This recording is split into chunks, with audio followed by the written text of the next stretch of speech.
और मुझे तो निकाल दिया। मेरी जगह लाए किसको? किसको लाए? जिसने कहा मैं अवाम को 1 करोड़ नौकरियां दूंगा। बोलो यार, किसी को नौकरी मिली? अगर मिली तो हाथ खड़ा करो। अगर मिली तो हाथ खड़ा करो। वो कट्टे बच्चे वो कहां गए?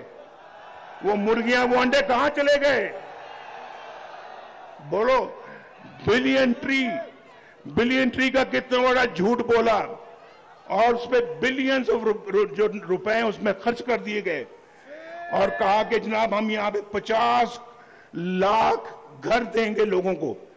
किसी को घर मिला? बोलो जरा बताओ। किसी को मिला तो हाथ खड़ा करो। और कहते हैं कि यूथ हमारे साथ है, पाकिस्तान की यूथ। और यूथ तो मेरे साथ ये खड़ी है। ये देखो यूथ मेरे साथ, ये यूथ नहीं है। आप में होंगे जो यूथ में आते हैं, तो हाथ खड़ा करो। ऊपर खड़ी है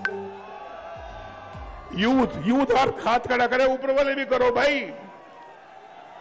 वो मस्जिद में जो खड़े हैं वो भी हाथ खड़ा कर रहे हैं। उन्होंने भी टोपियां पहनी हुई हैं, यूथ है वो, माशाअल्लाह। आप भी आप बोलो, वाह वाह वाह वाह। आप बोलो, आप माशाअल्लाह। ये सारा यूथ, तो यह सब यूथ ही यूथ है यहां पे। कौन सी यूथ है जो उनके साथ है? बोलो यार, बताओ।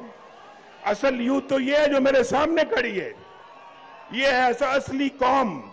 इंशाअल्लाह आपके कंधे से कंधा मिला के मुस्लिम लीग नून पाकिस्तान को दोबारा तामीर करेगी इंशाअल्लाह।